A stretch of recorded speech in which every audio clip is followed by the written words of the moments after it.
Hello, everybody, and thanks for joining us today. I'm Tad Bradley from the Cassini Collection, Sales and Marketing Representatives for First Nature. I'm based here in Seattle, Washington, and I want to welcome you all, as well as Elena and Kieron, to our very last webinar of 2020, this year of webinars. I think Kieron and Elena, you guys, as well as all of you joining us today, frankly, all of us in the travel industry deserve a medal for this one, getting to the end of 2020 very nearly, this very challenging year. But we're going to end it on a high today. We're going to head literally up north from Seattle here to the 49th states, the northern frontier state of Alaska. And in many ways, it's an extension of the ecosystems and landscapes of the Pacific Northwest, where First Nature is based in Portland.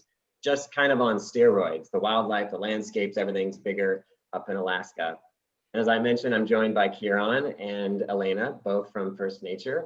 And Kieron actually started his career guiding up in Alaska. So he's got a long history up in the state. And should be a great presentation today on private touring in luxury up in Alaska. I'm going to pass it over to Kieron to begin the presentation and enjoy it. And again, made it through 2020, just nearly. We just got to get to this webinar, so knock on wood. Kieron, over to you. Thanks, Ted. Thanks for the intro. Yeah, I'm ready for 2021 and everything that it hopefully will bring that's better than this year. Yeah, so Alaska, we're really excited to showcase this destination. We've had like the little bit of tourism we have been able to scrape through with this year in 2020 has been all about creating an experience within the United States that kind of feels like people are still traveling out of the States. And the Pacific Northwest, of course, for a lot of folks, especially on the East Coast, has been that destination. We've had a lot of requests for people that want to do a more adventurous, longer, very, very VIP experience in the Pacific Northwest. And Alaska is kind of one of those places beyond pretty much anywhere else where you really feel like you're traveling out of the country to get there. And it's so massive. We'll show some slides to show you how big it is, just in case you're not aware, but so much to do there. And like you said, it is really superlatives. They've got the biggest of pretty much everything. My experience up there is mostly in the luxury cruise industry. So working on really small expedition ships and private yachts. So mostly in Southeast Alaska, which is what we'll kind of focus a lot on, is the South Central and Southeast part of the state. And then First Nature, like you kind of touched on, we do higher end custom private experiences in the Pacific Northwest. And we've always been doing that before the pandemic. And now that's really all anyone's looking for and all anyone can do. So we're in a good position to continue with what we have been. And Elena here, who's joining us and kind of running the slideshow, Elena's got a ton of experience if you want to go into your own background, so I don't have to. Yeah, definitely. Yeah. So I've known Kieron for the past 5 years, and we've worked together in the tourism industry. I've worked on the DMO side in the past, and now I'm on the operator side. So I guess what I bring to the table for First Nature is relationships and relationship building. And my role with First Nature is experience curator, and I also help with developing itineraries and sales packages to present to your clients. So that is how I will be interacting with you hopefully in the future once you get inspired from this presentation on Alaska. And I'm going to kick it over to the next slide with that in mind. Okay. So yeah, like we were talking about Alaska being the land of superlatives, the tallest peaks, the longest coastline in the United States, and by far it is the biggest state in the country. So if you're looking, or your clients are looking for really epic nature encounters and encounters with wilderness, encounters with really inspiring, massive landscapes that just take your breath away, Alaska is an excellent place to go. And we're going to talk a little bit about how it's actually a year-round destination, because I think it gets pigeonholed into just being a summer place to go, and or into just being about the cruise lines, and that's definitely not it. There's a lot you can do there all year round. I kind of think of it as having two seasons, kind of like a summer and a winter season, because the transition happens like almost overnight in spring and fall. Although there's beautiful fall colors in September, And it's also really defined by the land, air, sea combination. I think to get a really true Alaska experience, you need to have a little bit of each one of those. So seeing it from the sky, seeing it from the water, and just traveling on land. And there's a lot of all those things, luckily. So we'll talk a little bit about how those all piece together to create an awesome itinerary. So because it's so huge, working with the DMC that really knows what they're doing is paramount here, especially when you're trying to turn an itinerary request around in a reasonable time frame. So I'll stress that several times throughout this presentation, but that's kind of what we're bringing to the table for you, for our clients. We want you to know that we have that experience and that knowledge, and we've vetted through a lot of these vendors and a lot of the destinations in order to figure out what will work together best. And then, of course, the logistics of how to piece it all together too. Those are super important.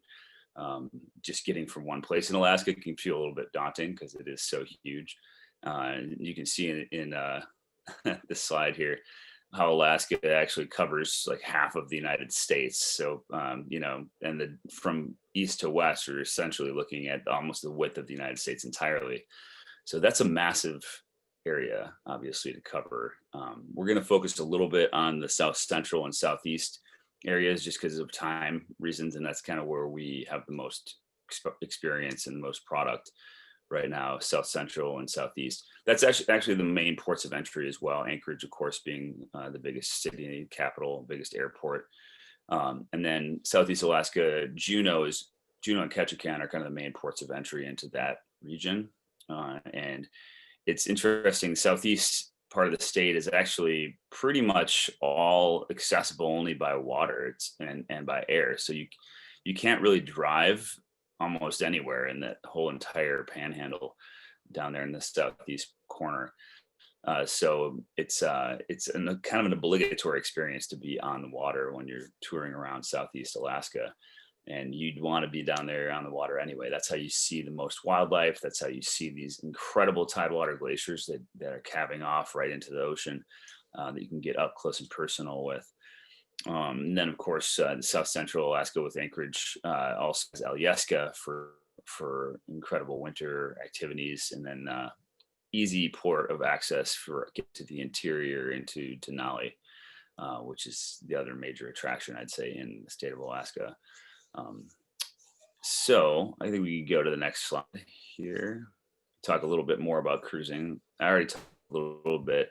Alaska does have a reputation for having a lot of cruise lines that work up there, and cruise lines have gotten kind of a bad reputation, and kind of for good reason. As we've had a global pandemic, you know, just in this last year, the cruise line industry kind of experienced their own little pandemics in the past with outbreaks on board these massive vessels that have, you know, caused them to be grounded for, you know, periods of time and have really given them a lot of bad press. We're not focusing at all on the big ships. We don't work with them at all. I mean, if someone did ask us to, we would book something, but that's never what we're pitching. I really feel pretty strongly that the real experience of being out on the water is in a small ship. So less than 100 passengers, preferably right around 50 or under, for a real adventurous experience that gets you up close and personal with the kind of wildlife that we're talking about. So, you know, if you want to get up close to see these tidewater glaciers, if you want to be able to see, you know, massive pods of whales, you know, doing their amazing bubble net feeding, et cetera, you want to be in a small ship. They're just nimble and they have the ability to get up into the spaces and get up close. Some of these photos here are actually photos. Actually, I worked on that upper right vessel there. It's used to be with Cruise West, but I think they're now with Uncruise. So going up close and personal with these small ships to waterfalls, tidewater glaciers. You can see bears, you can see whales, all this stuff that you wouldn't really experience as well and as close as you would with a massive ship. And then, of course, the epitome of small ship cruising is actually to rent a private yacht and to do a yacht charter, which has been a major component of a lot of the bookings that we've had this year when we did have our little window of busyness in July and August before they shut us down again with wildfires here.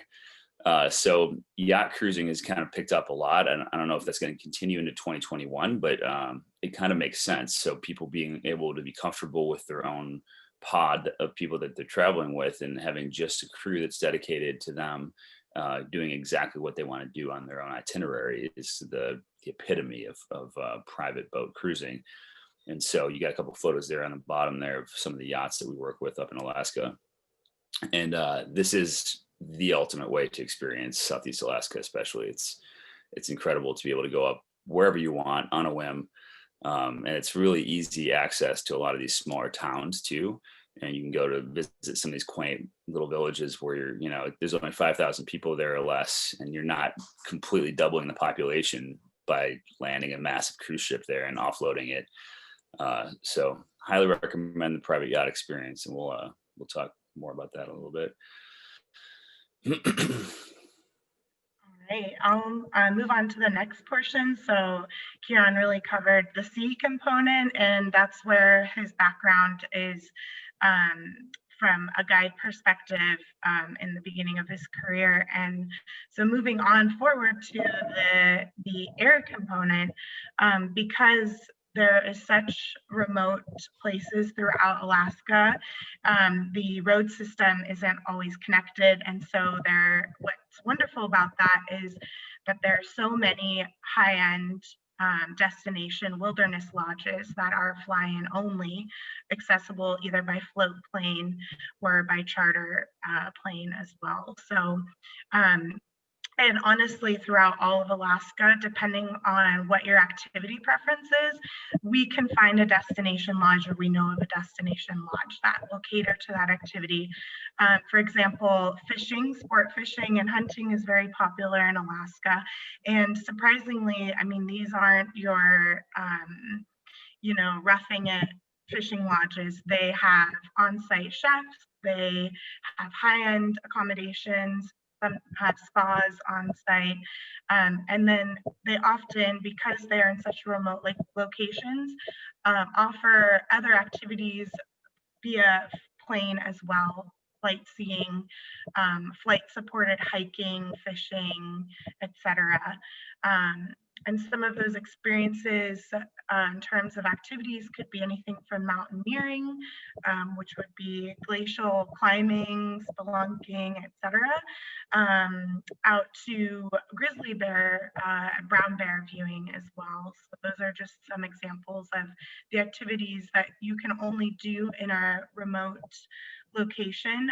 But the good thing is that Alaska has a very ample charter flight and network. And so, for example, Anchorage, which is the main international airport hub, has a float plane facility right next to it, which can then connect you out to any of these destination lodges within Alaska. And on that note as well, I do want to let you guys know, charter flights for me, I never thought I could fly a charter flight in my lifetime, but surprisingly, they are pretty reasonable in Alaska because of the network and how often they're utilized by the locals as well. So, for example, going from Anchorage up to Denali by train for a family of 4, plus a flight seeing tour of Denali once you're in destination, would be about the same as just chartering a flight for that family of 4 out of Anchorage and adding on the flight seeing on to your lodging location up in Denali. So just keep that in mind. The pricing here for charter flights is going to be much less than what you would see in the lower 48. It's also been really popular for us this year as well. I'll just add, because I think because of the fact that COVID, people will have to be a little bit more careful when they're traveling with their own small groups. Having a private charter obviously vastly limits your exposure to other people when you're getting from point A to point B. So it just kind of fits in with that theme as well. All right, and then on to the land portion. Obviously, we utilize small Sprinter vans, or depending on the size of the group, even luxury SUVs for our transport services. But there is actually a fantastic rail system in Alaska that connects kind of up the spine through South Central. And it is a year-round rail system, which is surprising to a lot of people. Though in the winter, it is a seasonal offering. It is very popular, especially around the winter festivals and the Iditarod, offering more service in March. So this is just an example of that extensive rail system. The routes might be long. For example, from Fairbanks into Denali is about 8 hours, but the scenery is phenomenal. The rail line travels through outstanding rugged landscape, as you can see from the photo below. And the rail lines also have wonderful full length viewing from their observation decks, as you can see from the photo at the top. So this is really a scenic tour that you're taking. It just happens to be at the leisure on a train as opposed to in a car.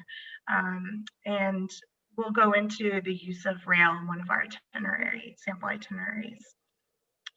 All right. So on that note, inspirational itineraries. So you guys, those of you who haven't been to Alaska might be overwhelmed when you see that it takes up almost a third of the United States.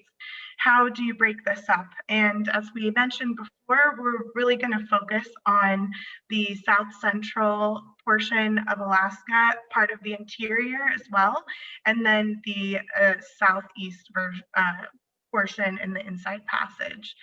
And what we've done we want to showcase a really inspirational itinerary for you, one for winter and one for the summer season. Oftentimes, you're going to need to dedicate at least 2 weeks to a vacation in the summertime.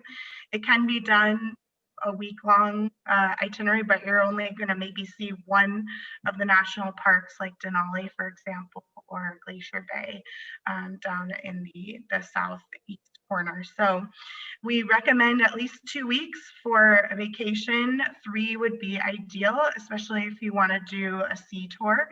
But we're also going to show a 1-week itinerary for the winter, just to see how you can travel from between 2 regions during that time of year. And what we've done, as I said, is an inspirational itinerary. This is for a very high-end clientele. We can obviously take this and alter it based off of a budget that might not be able to do a private buyout of a glacier chalet, but we want to be able to dream. And so this is meant to really inspire you guys, but of course we are here all about customization here at First Nature, and we're happy to figure out how we can make this work based off of your clients' interests and time as well. So I'm going to kick it over to our first itinerary, which is going to be the summer. We hadn't talked yet about seasonality, but the summer season is really mid-May to September for Alaska, and the peak season especially for cruising is going to be around mid-June through August. Ideally, if you're looking to get better rates or to lower the package rate, we would recommend the end of May into June, beginning of June to be an ideal time for that, as well as the end of August into September. And so with that in mind, this particular is an itinerary we're presenting as a 15-day, 14-night itinerary. It covers about 3 regions, so the interior, South Central, and Southeast Alaska. And keeping in the theme of our land, air, and sea component, the first portion is going to be the land and air component, which will be 3 nights at a wildlife wilderness fly-in lodge that's in the cusp of the Alaska Range, just about an hour or so by flight from, northwest of Anchorage. From there up to Denali for a 3-night stay at a luxury private glacier chalet. And the activities there would be focused on mountaineering activities, which can be done in the summertime, especially at this particular location. They are the highest lodging on Denali, very close to the summit. And so that affords for year-round activities such as exploring ice caves, spelunking, rappelling, and I'll get into that a little bit later. I saw someone had a question about that.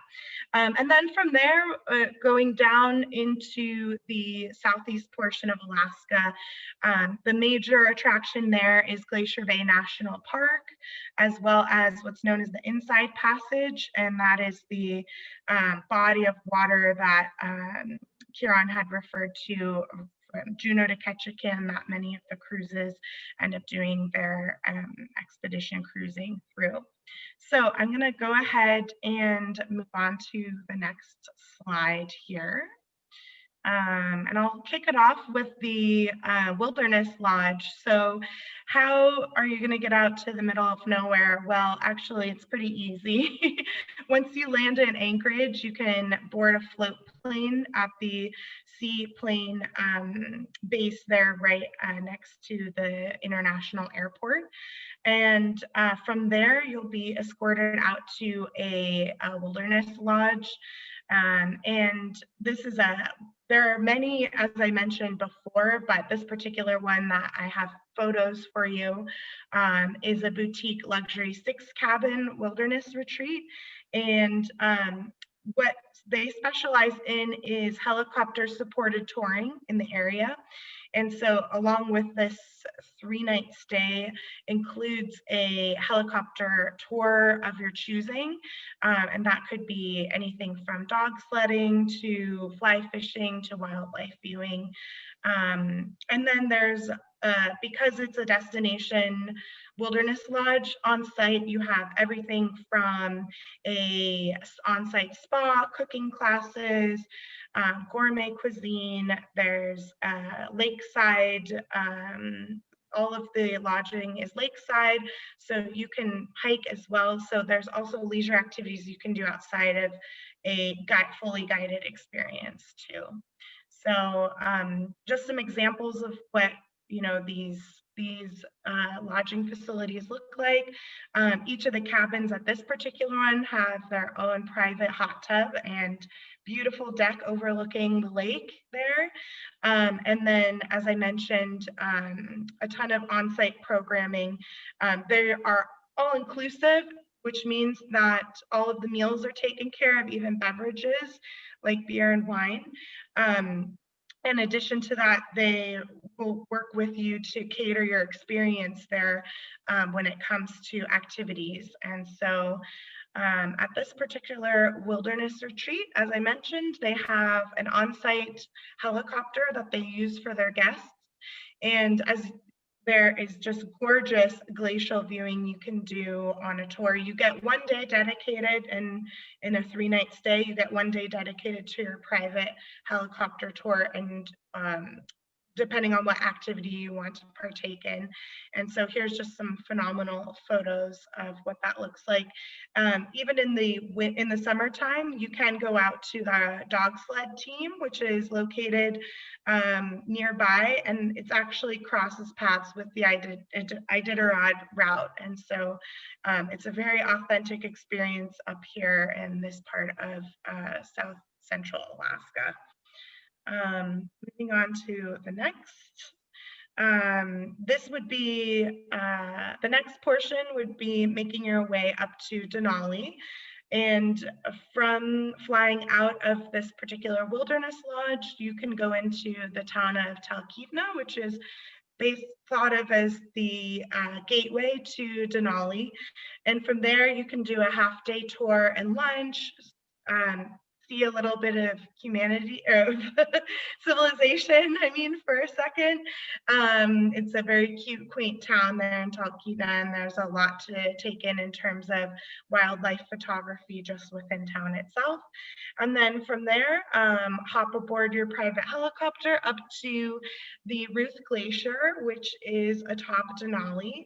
And so this particular lodge is on the southern flank of North America's tallest peak. It's an elevation of 5,800 feet, and it sits in what's known as the Don Sheldon Amphitheater, which is about 35 miles of untouched landscape.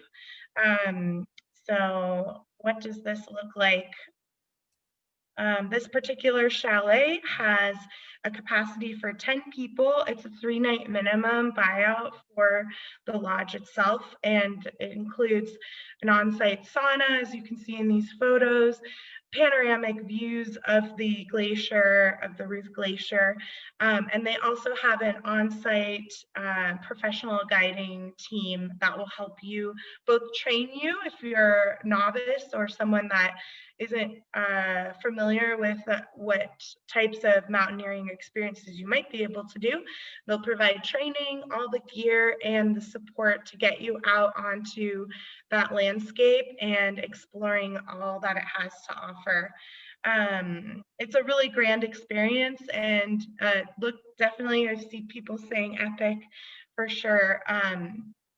But if your clients, this might not be achievable for them budget-wise, there are still other amazing high-end luxury experiences that are fly-in as well in the Denali National Park. So don't be deterred if you think this might be too much. It is kind of the top of what we can offer as far as accommodations in Alaska go. It is like the epitome of it. And in wintertime, this is one of the places that is open all year that can be one of the best places in the world to see the Aurora Borealis, the Northern Lights, which is one of the things that we're going to be kind of pitching for a winter excursion up to Alaska to a lot of our clients that are looking for that kind of winter experience. Yeah. Yes, so this is a year-round chalet, so they do definitely would be an amazing place to do the Northern Lights viewing. In terms of the summertime, you're gonna maybe not even get some night sky or very little night sky depending on the time of summer. So just keep that in mind when you're thinking of summer in Alaska, because they do have much longer daylight hours in summer than the lower 48. Okay, so moving on. As I mentioned, what type of activities are the private guides able to offer? This can be anything from snowshoe glacier trekking. They can do gourmet picnics on the glacier. There's exploring various snow caverns, spelunking. They have epic quarter-mile sledding runs you can do. There's rappelling, aurora viewing in the wintertime, as well as star and meteor shower gazing in the shoulder seasons, avalanche viewing depending on the season. And they can do backcountry skiing as well, but we will be presenting another backcountry ski destination in our winter itinerary, so keep that in mind. All right, so moving on to our next portion. So now we've done land and air, and we're going to move on to the sea portion. Getting down off of the glacier includes a helicopter transfer into Anchorage. From there, you could spend the night in Anchorage, or you can do a flight into Juneau and spend the night in Juneau before you board your sea cruise. Juneau is where it's going to be departing from, and so it's a matter of which town you would like to spend that evening, recouping. Both towns are outstanding in terms of restaurant offerings, cultural experiences, museums, etc. So you can choose between which destination, and also looking at the route, the timing for your flights as well, because the expedition cruises will depart in the mid-morning the following day out of Juneau. And so I'm going to hand it over now to Kieron to go over the sea portion, since he knows it so well. Thanks, Elena. Yeah, well, we touched on this a little bit, but we're focusing just on this itinerary on the northern part of Southeast Alaska. So the area around Juneau and Sitka and up into Skagway and Glacier National Bay, those are kind of the main highlights. We're talking about a 7-night expedition with this particular cruise that we're showcasing here, and there's a lot of different combinations you can do. Obviously, if you're chartering your own vessel, you can do whatever you want. Although there's usually a 3-night minimum for a private charter. But this 7-night experience that we have showcased right here is, I think, kind of one of the best of the best. It showcases a lot of the really amazing tidewater glaciers that this part of Alaska is known for, especially up in Glacier Bay. There's also an awesome Native American encounter that we can set up for them, for our guests up in Glacier Bay. Talking a lot about the coastal tribes that have been here for tens of thousands of years, and they can come on board the ship and give a nice interpretive talk. Kayaking up in Glacier Bay, where you're right next to these tidewater glaciers, is also one of the awesome experiences we can do up here. And this is also one of the places in the world, one of the best places in the world to see humpback whales, because they're up here feeding all summer long, especially in the height of the summer. So one of the things that you can see if you're really lucky is this activity called bubble net feeding. I've had the very good fortune of seeing quite a few times when I was guiding up there, and that's where they collaboratively create this giant net of bubbles and force the fish to the surface, and then they're all feeding together, and they're usually kind of solitary creatures. So this is a rare example of them cooperatively working together to feed, and they only really do it in Alaska, from what I understand. Is one of the main places, at least. So you got a few photos here that show some of the stuff in Southeast Alaska and this northern stretch that you can get up and close to. The glaciers calving off in the Glacier Bay area are just spectacular to watch. Like 400-foot wall of ice just falling off into the water, seemingly close enough to touch, but obviously a safe distance away, is one of the more incredible experiences I've had up there. Being able to nose right up to a waterfall as it falls down, and you can almost reach out and touch it. And then just seeing like the natural beauty on land as well. Being able to do little hikes on some of these small islands that nobody lives on, where you can disembark and have wildlife encounters and have a naturalist guide lead you around and talk about the ecology up there, which is very similar to the ecology we have in Oregon and Washington and up along the coast of BC. We're all kind of part of the same bioregion, essentially. So it's a lot of stuff that's familiar if you live in this part of the country, but it's not familiar if you don't.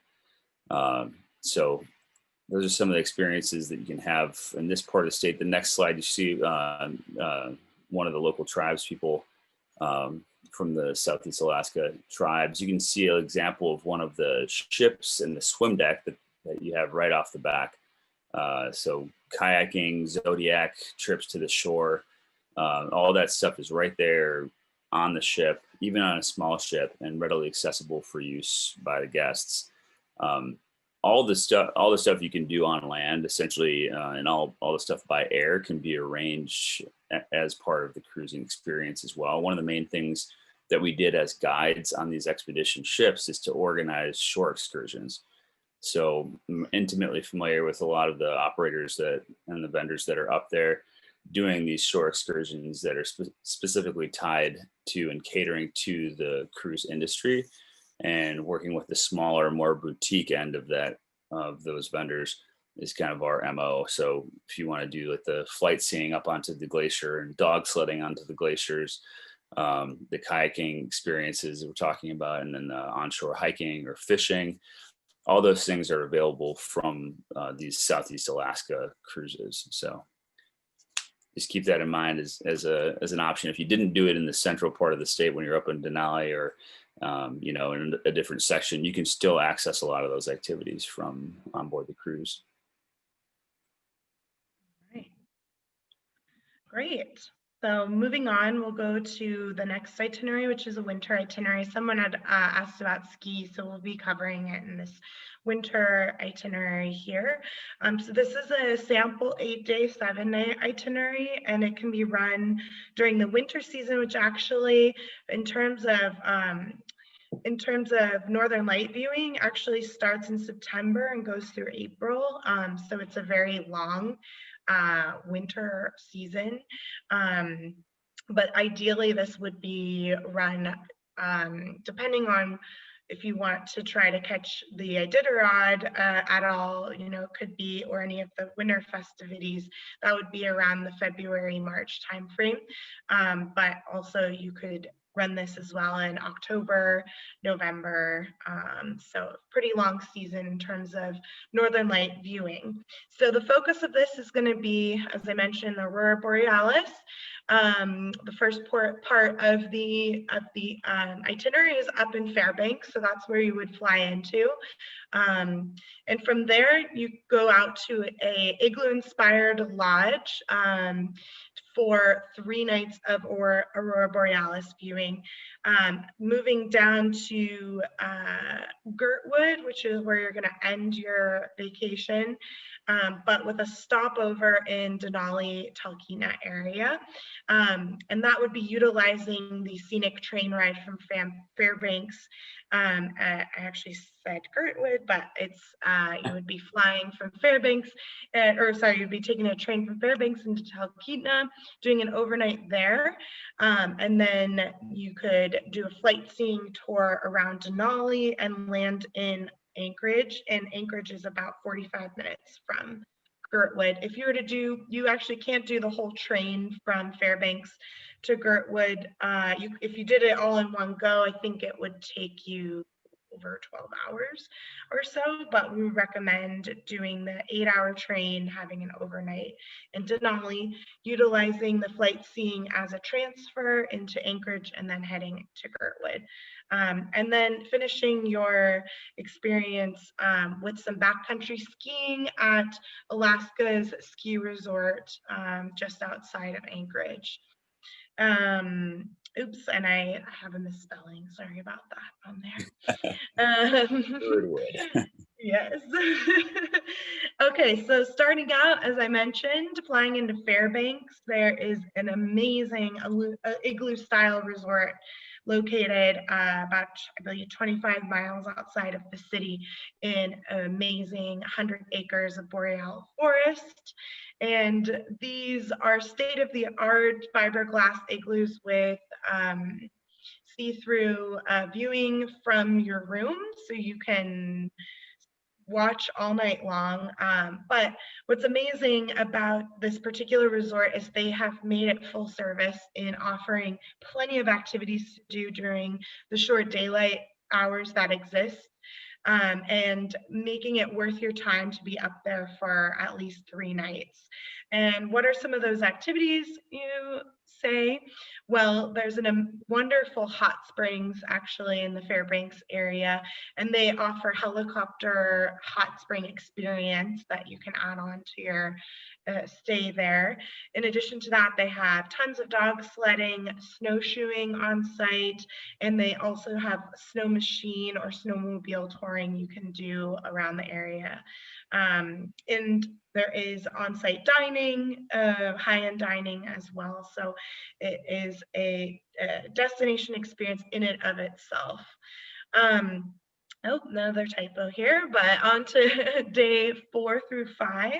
This would be that epic train ride down from Fairbanks into Talkeetna. It's about an 8-hour train ride. Oh, here we go. Here's a better photo of it. And because it departs at 8:30 in the morning from Fairbanks, you might be getting some northern light viewing, as you see in one of the photos here. And then making your way into the daylight hours into Denali, and ending in Talkeetna around 4:45 in the afternoon, where you can overnight there. And then wake up the next morning for your flight seeing tour of Denali, and that would be a private charter with a transfer into Anchorage, and from there you will get an escort out to the ski resort in Girdwood. And so I'm going to have Kieron go into what the experience is like at Alyeska, because he knows the vendor out there very well. So I'm going to kick it over to Kieron. Yeah, thanks. Well, I mean, it's heliskiing, but it's heliskiing right next to the ocean. This range, the Alaska Range down there, is one of the most, I would say, awe-inspiring mountain ranges on the continent. Not only because they're some of the highest, but really, like you can see in this left photo here, the water and the mountains meet there. It's kind of like Norway in that sense, very similar. If you've ever been there or seen photos, the mountains come directly up out of the ocean there, out of these fjords. So you can be, getting dropped off on the top of one of these massive peaks, and it's just pure vertical all the way down, literally to the ocean. So the views from the tops of these, you're not just looking at other mountains, you're looking across out at the ocean itself from the top of the peaks that you're getting dropped off on. And because their proximity to the water, these peaks get so much snow, so much more than interior mountains do. So there's just constantly, massive amounts of powder.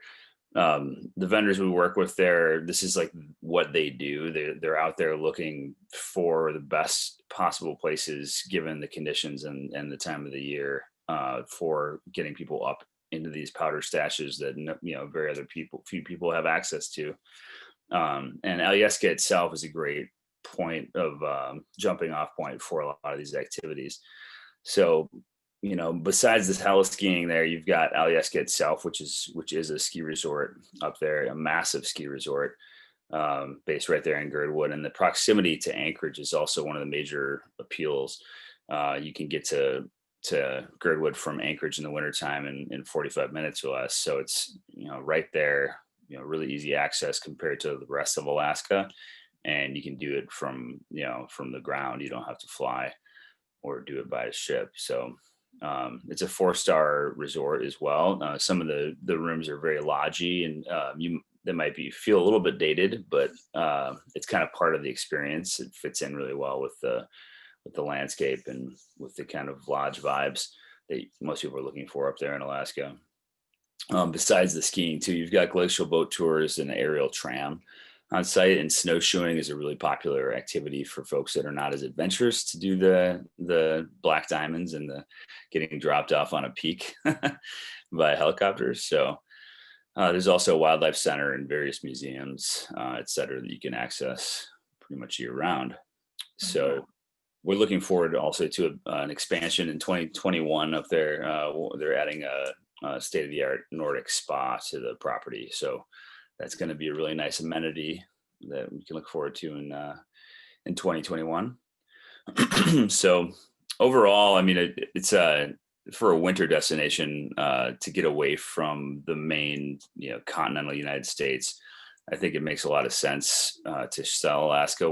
They've been doing a really good job of quarantining as a state too. They've had really strict rules and mandates that have prevented the spread of COVID in the state, and they've kind of done an exemplary job of that overall. So we're looking forward to seeing what happens in 2021 once these current bans are lifted, and the vaccine gets distributed a little bit more widely, which is happening right now. Fingers crossed it'll get everywhere it needs to by mid 2021. That's kind of what we're all sitting on the edge of our seats waiting for.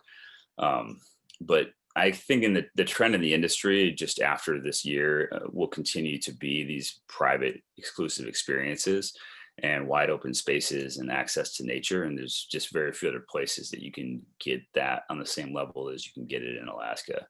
And so just to drive the point home again, that's all we do. And that's what we've been doing from day one, is custom private luxury experiences for your guests. And really leveraging that destination knowledge. That's kind of where we're coming from. So we're working with these folks behind the scene to figure out exactly how to piece together the best itinerary and the best experiences for your guests based on their interest. And we also know how to work with the industry and the global supply chain, passing on net rates, making a price point that works for our clients and that works for everybody involved.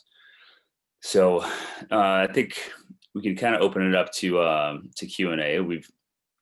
We've got a little bit of time left here, don't we, Tad? About 15 minutes. Yeah, we've had a few questions throughout that we've mostly answered, but maybe just for the benefit of everyone, just to cover some of those. There's one that I Sure. couldn't answer from Jess that maybe you guys might be able to, which is about the flight scene, the fixed wing and helicopter tours. Do they have musical soundtracks on any of those? I can. Not that I've been on, but you can always wear your own headset.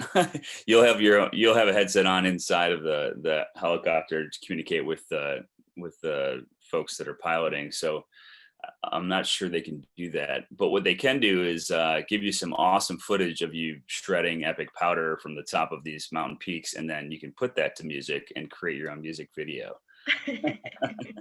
That's what I would suggest. That's a very 2020 way to do it, right? Yeah. Yeah, make your own content. TikTok and yeah, no, it is really. I mean, the footage that we didn't share any video footage, but the footage that you see like happening in Alaska when you're looking for amazing like heli-ski footage of people getting dropped off on peaks.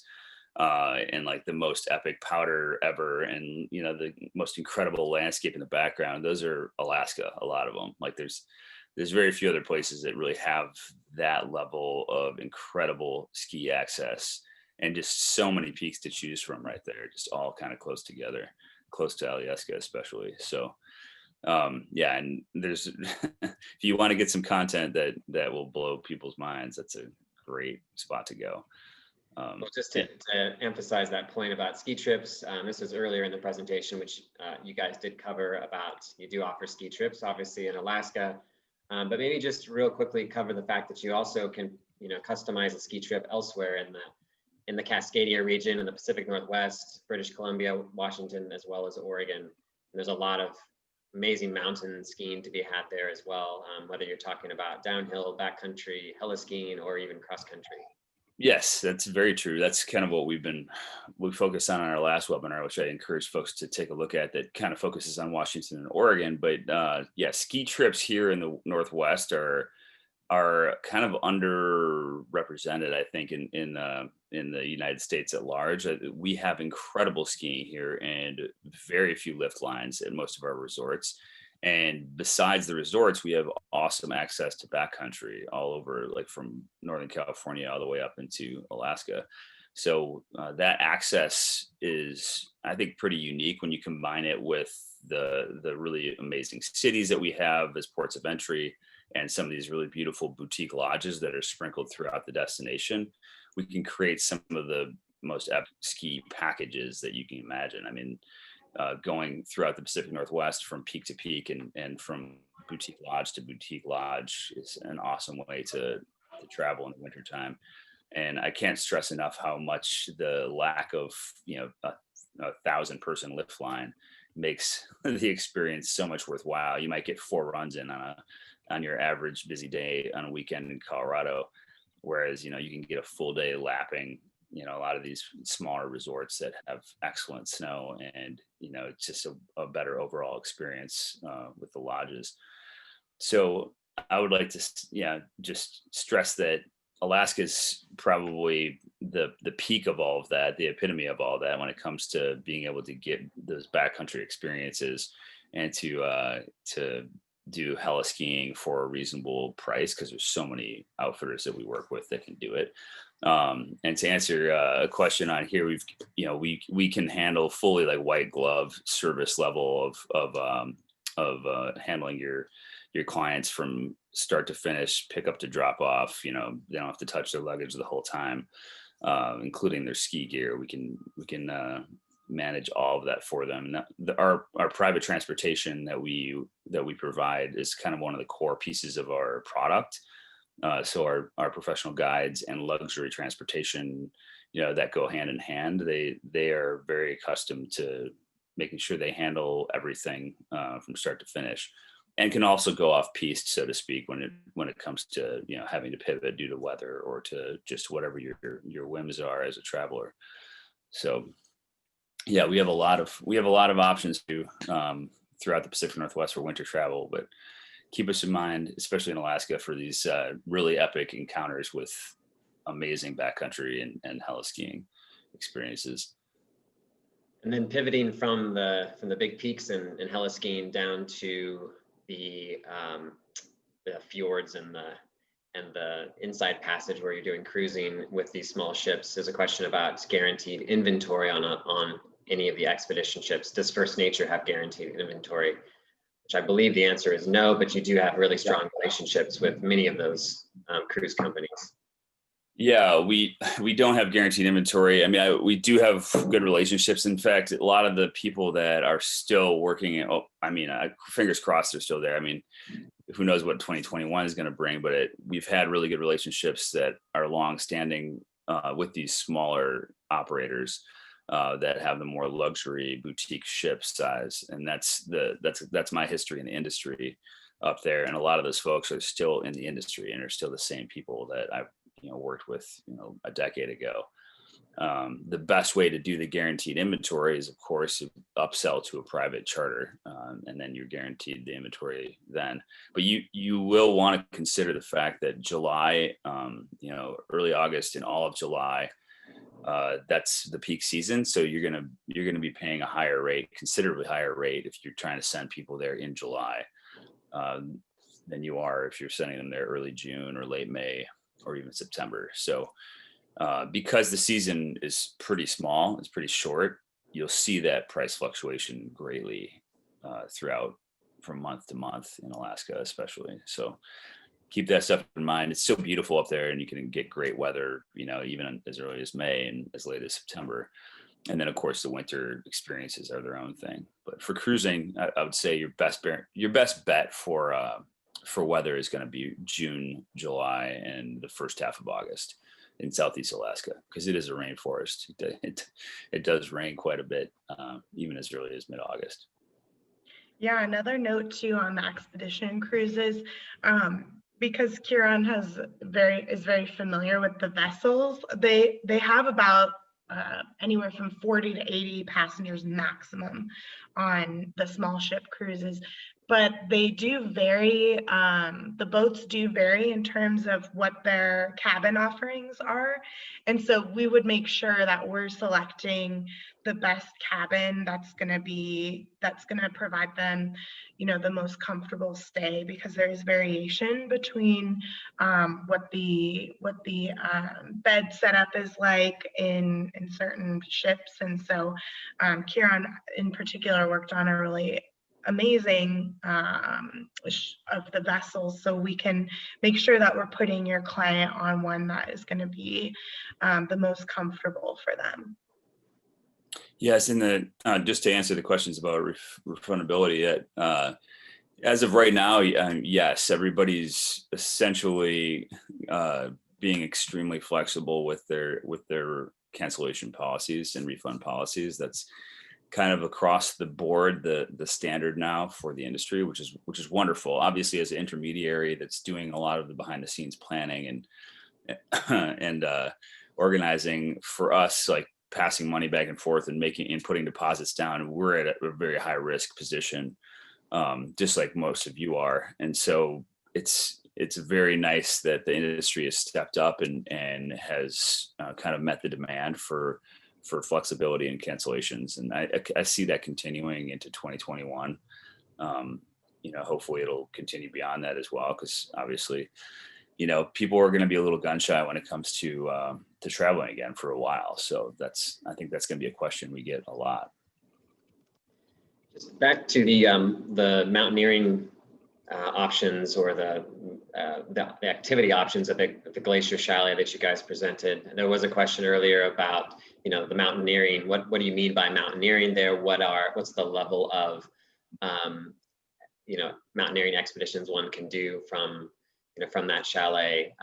So just maybe cover that briefly, but then also on the flip side, for those that aren't interested in hanging off a glacier or going ice climbing or something that adventurous, what are the more or the less adrenaline oriented activities from that particular area and that particular chalet? Yeah, Elena did.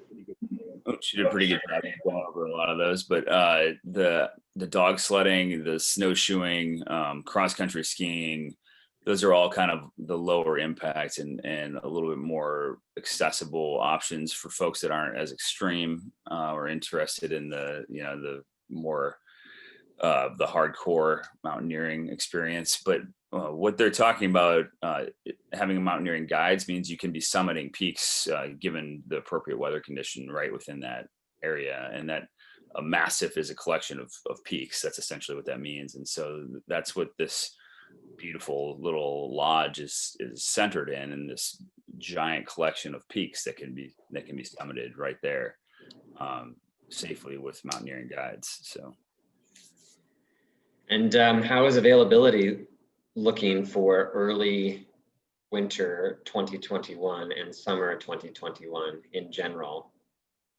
Well, summer 2021 is looking great, especially for booking, if you're looking to book stuff sooner than later, which I always recommend considering the narrow window that we have for true summer experiences in Alaska. But for winter, we're dealing with some pretty strict lockdowns across the country right now, and Alaska's no exception to that. It's there's a mandatory quarantine. We've got, thank you. Did you just put that up, Elena? Yeah. Yes. Well, right there, that kind of answers it. You've got the mandatory testing and mandatory quarantine at your own expense until results are received. And essentially, it's going to be really difficult to do a trip to Alaska until after mid-January. So we're not selling anything right now that is getting people up there during this lockdown, just because of the listed difficulties that you see right here in front of you. But we're expecting that to clear up after the vaccine gets more widely distributed over the next couple months. Yeah, in terms of COVID up in Alaska, so right now they require 72-hour advanced testing prior to your arrival in Alaska. If you can't, and then there's a self-declaration form with your results posted. If you can't get the test within that 72-hour time frame, you can take one when you arrive at the airport at your own expense, the $250 test, and you must self-isolate until the results come back for that. And then additionally, there are very remote regions that all have their own protocols in terms of movement, in terms of access in Alaska when it comes to COVID.